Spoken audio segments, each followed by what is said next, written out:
ya, sip. Assalamualaikum Pak Mukhlisin. Waalaikumsalam Ibu. Ya, mudah-mudahan sehat, semangat. Alhamdulillah, amin, amin, amin. Siap, Oke, baik, kita mulai. Bismillahirrahmanirrahim. Eh, PPT-nya sudah dibuka, Pak? Sudah, Ibu. Kalau sudah, silakan share screen. Langsung saja praktek ya, Pak. Assalamualaikum warahmatullahi wabarakatuh. Selamat pagi. Waalaikumsalam warahmatullahi wabarakatuh. Selamat pagi anak-anak semuanya. Gimana kabarnya hari ini? Sehat? Alhamdulillah semuanya sehat. Mudah-mudahan dalam lindungan Allah Subhanahu wa Ta'ala. Untuk mengawali pembelajaran kita pada pagi hari ini anak-anakku semuanya, Bapak minta ketua kelas untuk memimpin berdoa. Silahkan.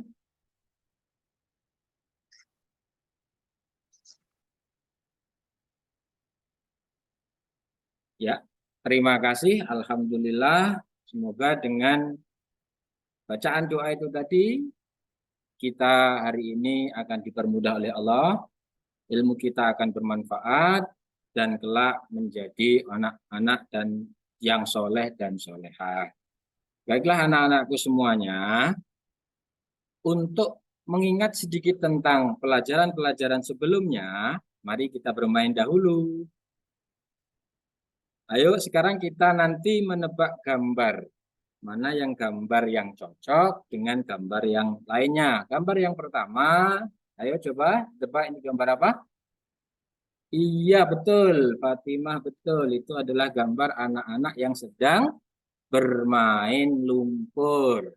Sekarang untuk berikutnya gambar yang kedua. Nah, ini kira-kira gambar apa? Ayo acungkan tangan. Iya, Fuad. Apa? Iya, seorang anak yang sedang sholat. Sekarang gambar yang ketiga perhatikan. Gambar apa? Ya, betul. Nah, itu gambar kamar mandi. Sedangkan yang keempat, nah, sekarang kita mulai belajar mencocokkan. Kira-kira untuk gambar yang pertama, itu nanti cocoknya kemana? Iya, betul. Ternyata setelah kita bermain lumpur, kita harus mandi. Dan sebelum kita sholat, kita harus melaksanakan wudhu. Iya, betul. Terima kasih anak-anakku semuanya. Sekarang, kira-kira kenapa kita harus mandi setelah kita tadi bermain lumpur? Ya, ada yang bisa menjawab? Nah, betul. Biar badan kita bersih dari kotoran. Lalu kenapa kita harus sholat? Kalau kita mau sholat, kenapa kita harus berwudhu? Coba yang belakang itu jawab. Oh iya betul. Supaya kita suci dari hadas. Nah, sekarang Bapak ingin bertanya lagi, kenapa toh saat ini atau manusia itu harus bersuci dari hadas dan najis? Ada yang bisa menjawab? Nah, betul. Di antara tujuan kita bersuci dari hadas dan najis yang pertama adalah agar ibadah kita itu sah. Yang kedua, agar kita agar kita selalu hidup sehat. Sedangkan yang ketiga, tujuannya agar hidup kita itu nyaman. Kita duduk di samping teman juga temannya nyaman. Kita juga ikut nyaman.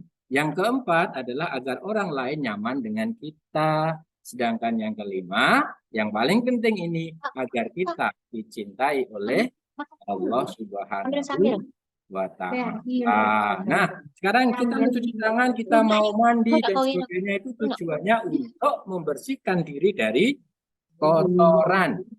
Nah, kita berwudu tujuannya untuk membersihkan diri dari hadas. Nah, untuk hari ini materi yang akan kita bahas adalah pelajaran tentang hadas dan najis. Sekarang tata cara bersuci dari hadas dan najis. Apa saja, apa tujuan pembelajaran kita? kita mempelajari tata cara bersuci dari hadas dan najis karena dengan maksud pada akhir pembelajaran nanti Oh ya benar. semua peserta didik atau Oh anak-anak ya benar, Kakak. semuanya mampu untuk menganalisa tata cara Oh, enggak. bersih dari hadas dan najis untuk membangun pola hidup bersih dan sehat dalam konteks kehidupan sehari-hari dengan benar. Contoh aja dengan apa? Lalu indikatornya apa? Orang bisa dikatakan atau anak-anak nanti dikatakan paham jika satu, mampu menjelaskan konsep hadas, mampu mengidentifikasi jenis-jenis hadas dan najis, mampu menjelaskan tata cara bersuci dari hadas dan najis, mampu mengaplikasikan tata cara bersuci dari hadas dan najis. Kan tadi gak ngantuk, aduh. Nah, sekarang kita kembali anak-anakku. Sebetulnya apapun yang kita lakukan bisa bernilai ibadah jika kita tahu tata cara yang benar dan dalilnya. Sebagaimana dalil dalam Al-Quran yang mengatakan, Innallaha yuhibbut tawwabina wa yuhibbul mutatahhirin. Sesungguhnya Allah menyukai orang-orang yang bertaubat dan menyukai orang-orang yang mensucikan diri. Dilanjutkan lagi dengan hadis Nabi yang diriwayatkan oleh Muslim. Ya, jadi dalam hadis Nabi diriwayatkan oleh Muslim ini dikatakan la tuqbalu sholatun bi ghairi tuhurin, yang artinya dalam bahasa kita adalah tidak akan diterima sholat tanpa bersuci. Nah, itu semua anak-anakku. Sekarang bersuci itu dari apa? Ayo, siapa yang tahu? Nah, bersuci yang pertama seperti gambar yang di awal tadi adalah bersuci dari hadas. Apa itu hadas? Hadas adalah keadaan tidak suci pada orang yang telah balik dan berakal sehat. Pembagian hadas, anak-anakku semuanya, hadas itu dibagi dalam dua. Yang pertama hadas kecil dan yang kedua adalah hadas besar. Apa saja yang termasuk dalam hadas kecil? Satu, atau hadas kecil adalah segala sesuatu yang keluar dari dua lubang, baik itu depan maupun belakang, atau sering kita sebut dengan kubul dan dubur. Ya, kecuali ada kecualinya, yaitu air mani. Sedangkan yang kedua adalah hilangnya akal. Yang ketiga, menyentuh kemaluan.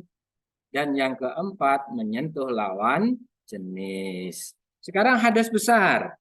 Ya, untuk hadas besar, yang pertama adalah keluarnya air mani. Baik disengaja maupun tidak disengaja. Yang kedua adalah jima atau bersetubuh. Ini khusus nanti untuk suami dan istri. Sedangkan yang ketiga dan yang keempat itu nanti dikhususkan untuk kaum hawa. Ini anak-anakku yang perempuan harus tahu ya. Apa saja hadas besar untuk kalian? Yang jelas ada haid dan yang kedua ada nifas nanti. Ya, nifas itu kalau misalkan ibu kalian setelah melahirkan. Ya, biasanya karena kita orang Indonesia 40 hari setelah melahirkan. Sedangkan yang terakhir itu meninggal. Jadi inilah pembagian hadas, hadas kecil dan hadas besar. Sekarang najis. Ya, najis itu apa? Najis adalah secara bahasa diartikan sebagai sesuatu yang kotor dan menjijikkan. Nah, jadi segala sesuatu yang kotor dan segala sesuatu yang menjijikkan, kalau kita artikan dalam bahasa, semuanya najis. Baik apapun kotorannya. Ya, atau di dalam istilah disebut dengan sesuatu yang dapat menghalangi keabsahan sesuatu perbuatan. Khususnya kalau kita bicara berarti perbuatan di sini adalah ibadah. Oke, anak-anakku masih semangat ya? Alhamdulillah. Sekarang kita masuk kepada pembagian najis. Ya. Kalau tadi hadas ada 2 tingkatan, sekarang najis ingin itu ada betul 3 aku nak makan tingkatan. nanti sagu Tingkatan yang pertama adalah najis bila mukhafafah atau hadis paling ringan. dia. Tingkatan berikutnya najis mutawasitoh atau najis sedang. Sedangkan tingkatan yang terakhir adalah najis mughaladoh, yaitu najis berat. Ya, apa sih yang dimaksud atau yang digolongkan najis ringan itu? Ya, najis ringan itu adalah kencing bayi laki-laki. Ingat, spesifiknya ada pada bayi laki-laki. Usianya kurang dari 2 tahun dan baru minum ASI. Jadi kalau ada anak laki-laki atau bayi laki-laki yang kurang dari 2 tahun tapi sudah disuapin roti, disuapin bubur bayi dan sebagainya, berarti tidak masuk najis mukhafafah, tapi nanti masuk pada najis sedang. Yang berikutnya yaitu najis mutawasitoh. Contohnya yaitu bangkai binatang darat apapun bangkainya, ingat kecuali 2 nanti ya, yaitu ini nanti ada di bab berikut di selanjutnya pembahasan tentang bangkai ya. Yang kedua darah.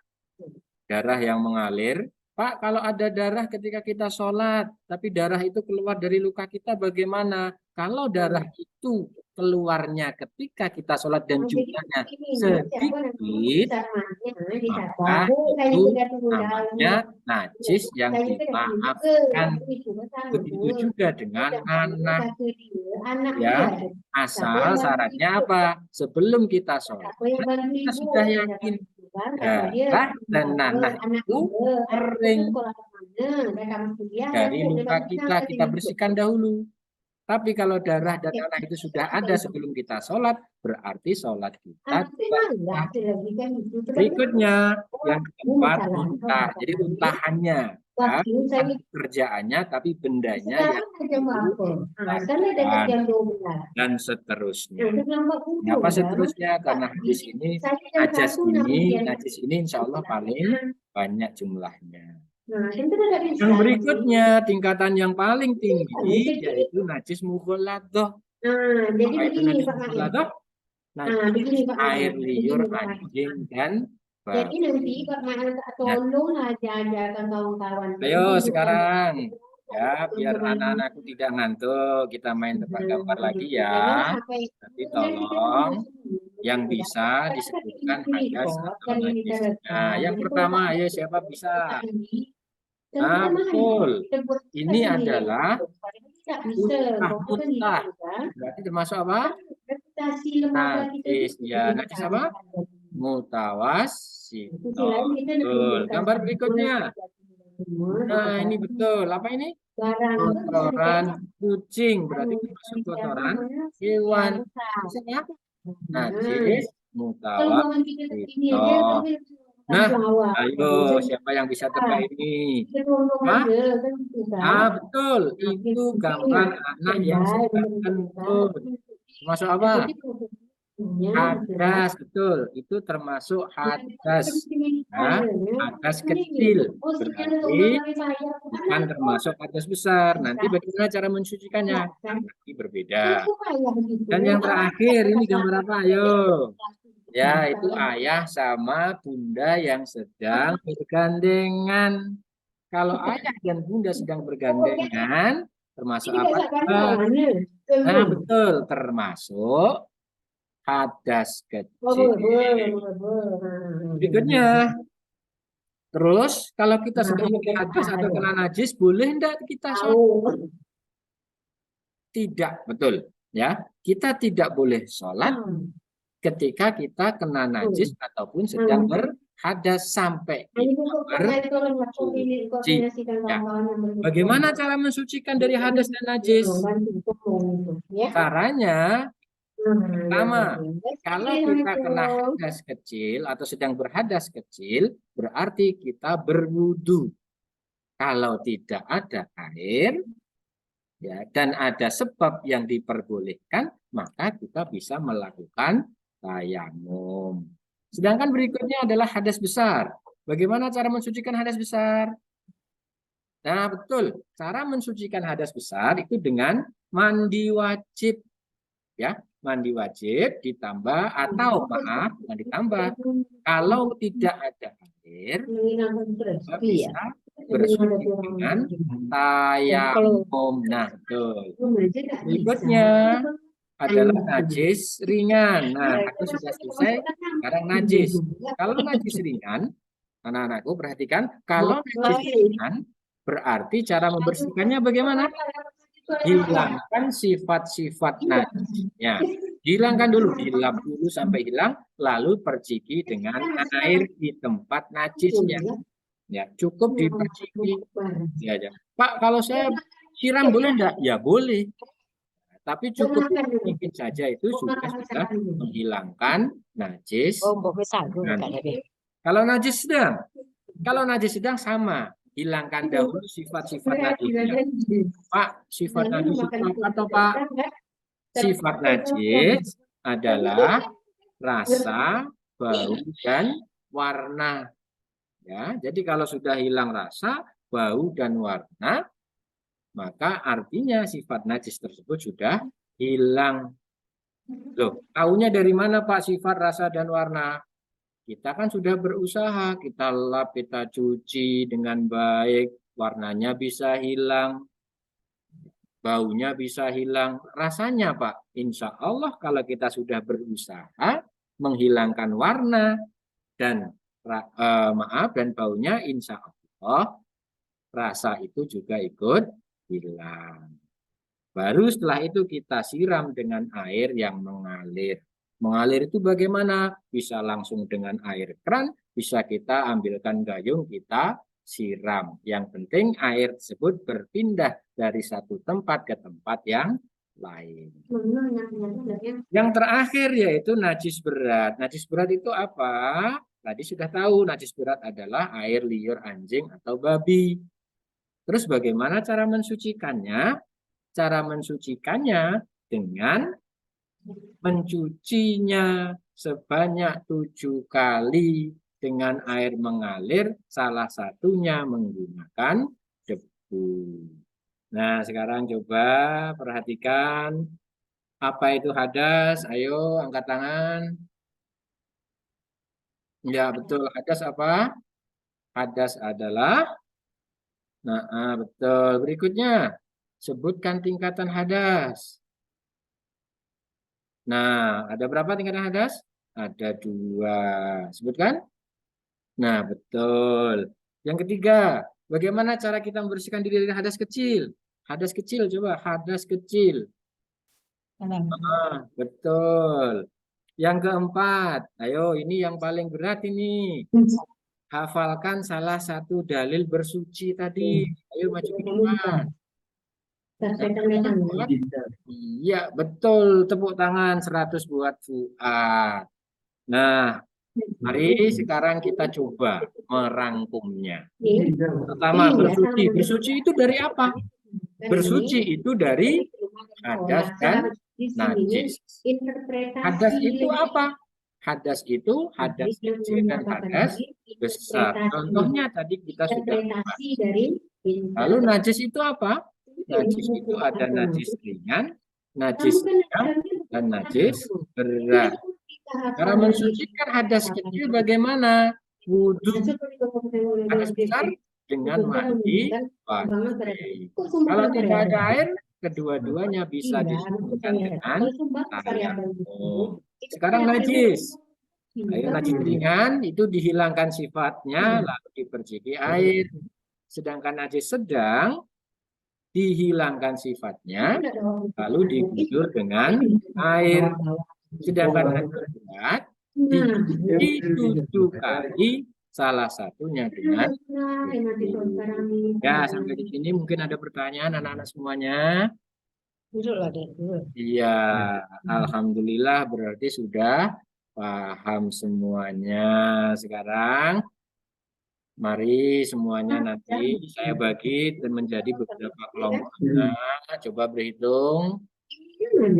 Kamu Ya, pakai ini. semua yang bernomor berawalan maaf, semua yang bernomor ganjil berkumpul dan bernomor genap juga berkumpul. Kalian diskusikan nanti ya dengan kerjaannya Pak. Amatilah gambar. Di sini. Lalu sebutkan jenis dan tingkatan, misalkan hadas kecil ataupun hadas besar. Ya, bagaimana cara mensucikannya? Dan kalau sudah selesai nanti didiskusikan, dipresentasikan di depan teman-teman yang lain. Nah, ini gambarnya. Ya, Saya tahu ini silakan ya. dikerjakan. Nanti formatnya seperti ini. Ya, Jadi kalau saya biarkan gambarnya seperti begini, ini. saya Nanti salah. silakan ditulis gambarnya Anaknya apa, salah kok. jenisnya apa, Makanya tingkatannya sebelum apa, dan aku bagaimana cara ini aku dapat barokah ya mensucikannya. Bapak. Bapak Masih kasih dapat waktu ini selama 20 menit. Kalau nanti sudah selesai, silahkan dikumpulkan ke depan dan salah satu dari ketua kelompok atau yang mewakili nanti presentasi ke ya. Nah, sudah selesai semua? Baik, coba kelompok satu maju ke depan. Contohnya itu kan gitu. Luar biasa, presentasi kelompok satu sudah betul. Terima kasih, tepuk tangan untuk kelompok satu. Berikutnya kelompok dua. Kan itu kan? Nah, sudah betul juga. Nah, terima kasih anak-anakku semuanya. Alhamdulillah pembelajaran kita pada pagi hari ini terbatas dengan waktu.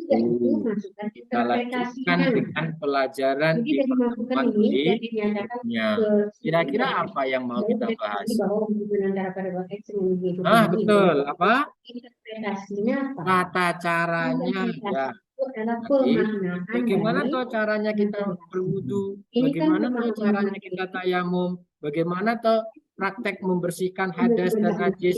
Nanti kita bahas di pertemuan Interpretasinya berikutnya. semakin Jangan lupa semuanya saja nanti tetap hidup sehat dengan cara menjaga agar badan kita senantiasa bersih. Tujuannya apa? Agar kita aman, nyaman, dicintai oleh Allah Subhanahu wa Ta'ala. Ini saya Nah, ACC saja di sini. mari anak-anakku, Ya, kalau sudah selesai, ya kita tutup dengan hamdalah. Alhamdulillahirrahmanirrahim. Dua kelas, tolong dipimpin kita untuk berdoa membaca doa kafaratul majlis. Ini kan itu. Subhanakallahumma wa bihamdika asyhadu alla ilaha illa anta astaghfiruka wa atubu ilaik. Sampai jumpa di pertemuan yang akan datang. Tetap sehat. Wassalamualaikum warahmatullahi wabarakatuh. Ya. Wah, hebat. Bagus. Inilah yang agak sempurna kayak gini ya. Saya perhatikan di praktek pembelajaran di awal sampai akhir, baik yang berkaitan dengan metode, pendekatan, penguasaan materi, tahapan-tahapan belajar, bagaimana melaksanakan pembelajaran melalui soal khot. Nah, itu udah dapet. Nah, saya perhatikan itu. Nah, akhirnya saya kasih nilai bagus nih, sempurna kayaknya. Cuman kita masuk ke sesi berikutnya. Walaupun Bapak, saya perhatikan tadi bacanya sudah bagus, tetapi ini ada alurnya yang juga diminta memang Bapak untuk baca spesial ayat Al-Quran yang Bapak hafal. Silakan. A'udzu billahi minasyaitonir rajim. Bismillahirrahmanirrahim. Alam taro kaifa fa'ala rabbuka bi ashabil fil. Alam yaj'al kaidahum fi tadlil wa arsala alaihim tayran ababil tarmihim bihijaratin min sijil faja'alahum ka'asfim ma'kul. Oh iya. Cuman tadi saya perhatikan kalau dibaca ayat yang tadi itu bagus. Kalau ayat ini saya menemukan sesuatu yang mungkin perlu diluruskan ya. Ya.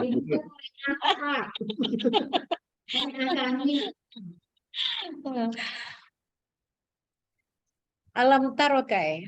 Fafa'ala rabbuka bi as. As, mulut sedikit agak monyong. Nah, itu as. Ah, Karena kalau tidak, bisa merubah makna dia. Pak, mukhlisin. Pak, ibunya Korea kami nih, Pak. Alhamdulillah ya Bu. Alhamdulillah ini. Pak Hari udah mau siang. Ya, mudah-mudahan nanti barokah, Pak ya. Amin amin amin Jadi amin. saya bukan bermaksud untuk menyudutkan, tapi menyempurnakan. Apalagi nanti karena Bapak peluang jadi imam atau fokus Ya, perhatian orang itu banyak. ya, ya. Kalau dalam mengajar tahapan-tahapannya bagus. Nah, itu yang saya perhatikan. Cuman di ayat yang terakhir Bapak baca itu yang perlu diluruskan.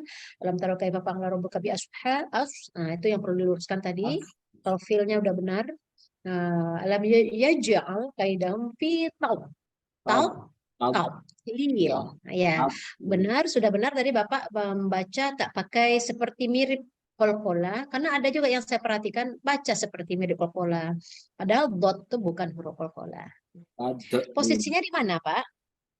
Saya di Ngawi Bu, Oh, Ngawi, Jawa Jawa Tengah, Jawa Timur, Timur. Jawa Timur. Oh, Jawa Timur. Oh, Jawa Timur ya. Alam yaj'al kaidahum fi tadlil. Wa arsala alaihim toiran ababil. Oh, itu. Tarmihim bihijaratin min sijil faj'alahum asfim makul. Nah, sedikit itu aja, Pak, Ya, yang perlu diapakan. Saya nggak tanya lagi ya, per huruf hijaiyahnya. Nah, saya pikir sudah mewakili tadi. Cuman ada beberapa hal yang perlu saya apakan. Saya walaupun itu karena salahnya masih ringan, secara umum sudah bagus. Nah, saya kasih nilai maksimal untuk Bapak terkait yang tadi. Berikutnya, ini terkait rambu-rambu pengembangan. Ini dalam pembelajaran. Nah, yang pertama diantaranya, dalam pengembangan pembelajaran, kan ada beberapa hal yang perlu dirumuskan ya Pak ya. ya. Ada apa diantaranya yang Bapak tahu? Dirumuskan dalam penyusunan Ya, pembelajaran. ya. Yang pertama pastinya tujuan pembelajaran. Oke. Yang Kita kaitkan dengan materi tadi. Tujuan pembelajaran yang Bapak buat di materi tadi apa saja, Pak? tujuan pembelajaran saya tadi hanya satu tujuan Ibu. Oh, satu tujuan baru tadi ya. Ya, karena Apa tujuannya? subnya. Tujuannya tadi adalah kemampuan siswa setelah pembelajaran siswa mampu menganalisis tata cara hadas, tata bersuci Hmm. dari najis dan hadas dan Hmm. menerapkannya dalam kehidupan sehari-hari dengan benar. Hmm. Mungkin tujuannya yang mulai dari yang ringan mungkin dulu Pak ya. Ada tujuan yang berkait. Kalau kita bicara tentang apa Kurtilas kemarin, ini mulai dari kognitif. Kalau dalam merumuskan tujuan, kemudian ada eh, afektifnya, kemudian baru yang lainnya, ada skill. Nah, itu tahapan-tahapan. Ditambah di sini kan ada analisis. Nah, hotnya tadi dalam praktek Bapak masuk, itu bagus itu. Pengetahuan urutan-urutan kognitifnya juga bagus saya perhatikan, sampai ke afektifnya, eh, sampailah informasi itu ke anak. Saya bandingkan dengan yang lain, saya nggak usah sebutkan namanya. Bapak yang terbaik kayaknya tadi. Alhamdulillah. Dari kemarin juga. Alhamdulillah. Ini tentunya pujian terang-terangan nih bukan maksud saya untuk apa, jangan sampai mudah-mudahan kalau memang seperti ini prakteknya, saya yakin anak didik Bapak betul-betul mendidik, ada nilai yang tertanamkan ke anak. Itu yang saya lihat.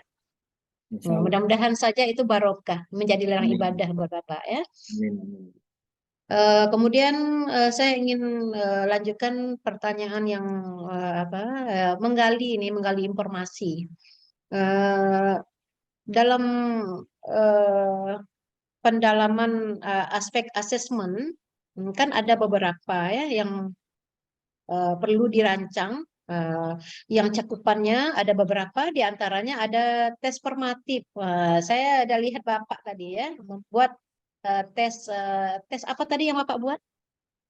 Formatif, Bu. Iya, formatif. Ada beberapa. Saya nggak tanya lagi. Cuman untuk hot juga sudah ada, saya lihat. Nggak saya tanya lagi ya. Saya tinggalkan aja itu karena saya sudah melihatnya. Nah, ini terkait eh, pembuatan modul nih, Iya, Bu. modul project. Dalam membuat modul itu apa saja langkah-langkah yang perlu kita lakukan, yang perlu kita buat dalam membuat modul tuh, Pak? Mod, Yang mod, pertama diantaranya, modul pembelajaran, Bu ya. iya, modul ajar. Modul aja yang pertama tetap memperhatikan efisiensi kepada siswa, Bu. Pertama membuat profil, Oh, profil. iya nggak, Pak? Ya, ya. Sama Nah, kita profilnya pilih, Pak, perlu kita rumuskan dulu. Kemudian apa lagi, Pak? tujuan pembelajaran, Sip, sip. Apalagi setelah itu? eh, apa aktivitas pembelajarannya, Mm-mm, kegiatan pembelajarannya, dan yang ya. terakhir asesmen. Mhm. Kemudian untuk membuat sebuah proposal. Silakan Bapak ingat lagi, kita memorias nih. Bapak kuliah kemarin S1 di mana, Pak? Di ISIP Gontor, Bu. Oh, Gontor, artinya masih di Indonesia, Pak ya. Ya. Walaupun tidak di Indonesia, sebenarnya ada kemiripan juga. Langkah-langkah secara umum lebih kurang sama. Nah, coba Bapak ingat lagi langkah-langkah dalam membuat proposal penelitian kemarin. Cuman di sini kan penelitian PTK yang ditanya nih. Tapi ada unsur kemiripannya. Langkah pertama apa yang perlu kita buat, Pak, dalam membuat garis-garis besar proposal nih? Menentukan tema atau topiknya, Bu. Setelah tema topik ditentukan, bab pertamanya apa isinya, Pak? Bab pertama pendahuluan itu latar belakang. Pendahuluan. Iya. Iya, latar belakang itu apa maksudnya, Pak? Latar belakang berarti kita mencari apa? Mencari titik jenuhnya, Men- Hmm, mencari titik jenuh dari pembelajaran tersebut. Apakah sudah sesuai dengan harapan hasil yang hmm, kita inginkan atau belum? Itu kalau iya. detail, Bu ya. Latar belakang tuh alasan kita mengangkat judul apa ya? Ya, Bu. Hmm. Di situ ada pembicaraan berangkat dari pengertian yang ada di parabel yang ada di judul, kemudian seberapa penting itu perlu dilakukan, bagaimana para ahli bicara tentang itu, lalu apa permasalahan yang muncul di tengah masyarakat, jika itu ada, bagaimana dampaknya kalau di sekolah, bagaimana kalau di tengah masyarakat seperti apa. Nah, lalu kita buat gejala yang ada. Ketika para ahli sudah mengungkapkan pendapat bertentangan dengan gejala yang kita lihat di lapangan, itulah yang disebut dengan gejala. Itulah yang kita tampilkan gejalanya. Karena kalau gejala tanpa ada dasar, gejalanya tertolak. Makanya harus ada pendapat ahli dulu. Lawan dari pendapat ahli ketika kita lihat di lapangan atau ketika melakukan studi pendahuluan, makanya disebut dengan gejala. Setelah itu nanti barulah kita rumuskan rumusan masalahnya apa dan item-item yang lainnya. Nah, itu untuk bab 1. Kalau bab 2-nya apa isinya, tadi, Pak? Bab 2 teori, Nah, ya, rangka kajian teori. teori. Oke. Kalau bab 3-nya, Pak? Bab 3-nya nanti metodologi penelitian. Sip. Yang keempat? Keempat, olah data, Bu ya. Instrumen penelitian Oh, kalau iya. dalam PTK, Pak. Ya, mungkin perlu diingat sedikit lagi, kan nggak banyak tugas kayaknya yang perlu dikembali ke apa ya untuk dirujuk ulang. Nah, karena Bapak udah banyak menguasai ini. Mudah-mudahan saja tidak error. Sukses selalu, Amin, amin, barokah ya amin, Pak. amin. Terima kasih dan mohon maaf juga, mana tahu ada yang tidak berkenan. Akhirnya kita cukupkan ujian hari ini dengan bacakan hamdalah. Alhamdulillah. Alhamdulillahirrahmanirrahim. Wassalamualaikum warahmatullahi wabarakatuh. Waalaikumsalam warahmatullahi wabarakatuh. Terima kasih, Ibu. Sama-sama, Pak. Oke, saya tutup. Boleh ya, keluar boleh, Pak. Ya. Saya tutup ya Pak. Ya, Bu, makasih. Ya.